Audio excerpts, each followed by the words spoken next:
Grand Matin Sud Radio, 7h-9h, Patrick Roger.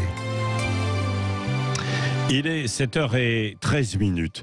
Face au manque d'eau, la sécheresse, il y a des communes dans le sud qui veulent interdire la construction de piscines. C'est le cas dans le Var, du côté de Fayence, ou encore près de Perpignan, avec le maire d'Elne, dans les Pyrénées-Orientales, Nicolas Garcia, qui est avec nous, qui interdit cette construction. Alors pourquoi les piscines en particulier, Nicolas Garcia ? Mais il y a les piscines et les forages. Oui. Parce que pour remplir une piscine, il faut 15-20 mètres cubes d'eau. Et quand on prélève 15 ou 20 mètres cubes d'eau au mois de juin, les gens qui commencent à construire leur piscine aujourd'hui, on peut imaginer qu'ils la mettront en remplissage à mi-juin. Et à mi-juin, c'est là où on a le plus besoin d'eau. C'est pas la même histoire de remplir une piscine à mi-juin que de remplir une piscine mi-novembre. Il n'y a pas du tout le même impact. Oui. Aujourd'hui, on demande à des gens de ne pas arroser leur potager. Par exemple, des familles qui ont des petits potagers familiaux ne peuvent plus arroser leur potager. On leur interdit.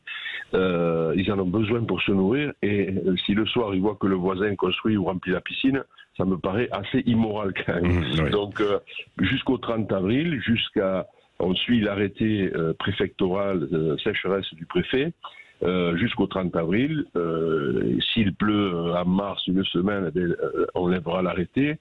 Si il ne pleut pas, je pense que les gens peuvent se passer dans le sud de construire une piscine. Alors, celles qui sont en cours, celles qui sont en cours pourront être remplies, ça c'est l'arrêté préfectoral, je ne peux pas aller au-delà, mais ça concerne les demandes de permis de construire, enfin de déclaration préalable, qui sont déposées depuis lundi dernier. Ouais. On les gèle en quelque sorte. Et les forages aussi, parce que les forages sont dangereux.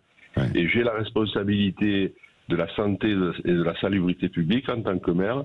Et aujourd'hui, pomper dans une nappe qui peut servir à l'eau potable, c'est dangereux. Ouais. Et donc, les forages particuliers sont interdits. Alors, monsieur le maire, dans votre commune, Elne, je crois que c'est quoi ? C'est 9-10 000 habitants à peu près. Exactement. Oui, bon, Exactement. c'est ça. Il y a combien de piscines déjà à Elne dans votre commune ? Vous le savez ou pas ? Voilà.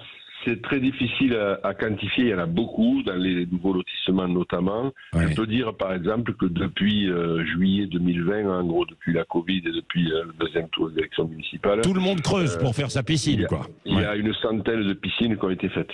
Ah oui, c'est ça. Voilà. Ouais. Et donc aujourd'hui, je veux dire, quand il y a de l'eau, il n'y a pas de problème. Je ne porte pas de jugement. Et l'interdiction des piscines dans le sud, c'est un autre débat. Ouais. Là, c'est ponctuel. Il faut préserver. Il faut surtout pas passer à un niveau de crise, Ouais. parce que le niveau de crise interdit tout usage de l'eau hors de la consommation humaine. Ouais. Et pour éviter de passer à un niveau de crise, c'est-à-dire pour ne pas avoir à condamner les cultures agricoles nourricières, il faut qu'on fasse tous un effort. Ouais. Et les piscines doivent faire partie de cet effort. Les gens Mais Nicolas Garcia, en prenant cette décision, vous savez, avec le maire de Var, vous mettez directement sur la place publique le débat, quoi. Est-ce qu'il faut encore continuer de construire des piscines pour les particuliers, là, compte tenu de ce qui se passe au niveau de l'eau ? Vous le mettez. Vous voudriez que cette question soit saisie au niveau national ou pas ? Mais écoutez, on est dans une période où la sécheresse est passée de devenir l'exception à la règle, Ouais. notamment dans le sud. Donc il faudra bien qu'on se pose la question. Moi, honnêtement, le débat aujourd'hui, je n'ai pas voulu l'ouvrir sur le sujet. J'y participerai, j'ai une opinion. Ah bah non, mais vous l'ouvrez, de fait, oui, Nicolas Garcia. Oui. Mais en fait, ce que surtout, c'est marquer les esprits. Ouais. Aujourd'hui, nous ne pouvons pas continuer à gérer l'eau comme nous la gérons. Ouais. Et il faut que tous les citoyens, les entreprises, les gens qui réfléchissent, qui participent à la vie politique doivent se saisir du problème et débattre de ces questions, parce que si on continue comme ça, on va finir, je ne sais pas où c'est qu'on va arriver, quoi. Ouais, Mais ouais. en tout cas, on prive les générations futures de possibilités de se développer. Mais Nicolas Garcia, vous n'allez pas vous faire que des amis chez les professionnels de la piscine, mais également chez des habitants qui voulaient en faire. Qu'est-ce que vous leur répondez, notamment aux professionnels du secteur ? Écoutez, vous savez, j'ai éteint l'éclairage public il y a 2 ans, et quand les gens me disaient le soir quand je sors j'y vois rien, je leur dis écoute, c'est ça ou l'avenir de la planète, l'avenir de tes enfants.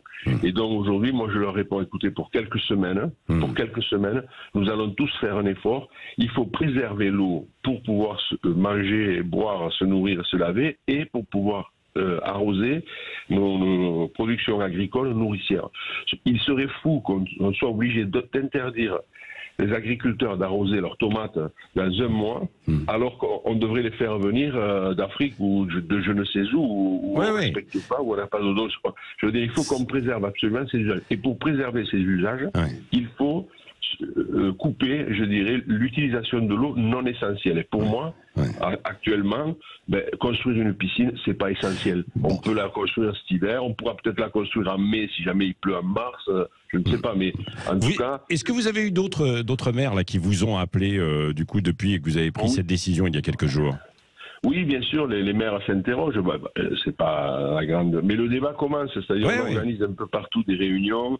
La Chambre d'agriculture, le syndicat des nappes que je préside, la préfecture, on organise des réunions un peu partout pour voir où c'est qu'on peut limiter l'usage de l'eau, pour pouvoir l'économiser. Donc, le débat est lancé et il y a des maires qui s'interrogent, effectivement, qui me demandent de leur envoyer l'arrêté que j'ai pris pour savoir.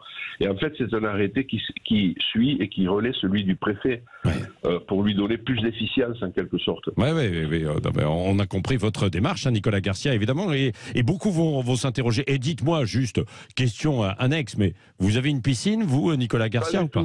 Pas du tout. Moi, j'ai un petit, attendez. Moi, j'ai un petit truc en plastique là, pour mes petits-enfants. Et je ne le vide jamais, parce que ça aussi, c'est une question. J'ai discuté hier avec un pisciniste, enfin plutôt un fournisseur de matériel pour les piscines, qui me disait, on sait aujourd'hui, par exemple, conserver l'eau d'une piscine pendant plusieurs années en utilisant les produits nécessaires. Voilà, il y a des solutions. Il y a aussi des solutions. Il y a des solutions, effectivement. Mais quand on a un forage où il n'y a pas de compteur et qu'on a une piscine, peut-être qu'on réfléchit moins, on prend l'eau du forage, c'est pas comptabilisé, on ne paye pas et on remplit la piscine. Et on y va. Donc, il faut qu'on se responsabilise tous. Moi, je ne fais absolument pas la guerre aux piscinistes et encore moins à leurs salariés, au contraire. Mais il faut qu'on réfléchisse et qu'on ait un débat là-dessus. On peut construire une piscine peut-être en hiver et garder l'eau pendant 6 ou 7 ans en la traitant comme il convient. Voilà, c'est lancé. Non mais ça le mérite de lancer en tout cas le débat. Merci Nicolas Garcia, c'était un plaisir de vous accueillir sur Sud Radio, maire d'Elne, dans les Pyrénées-Orientales, juste à une dizaine de kilomètres de Perpignan. Hein. C'est bien ça, merci. 7h-9h.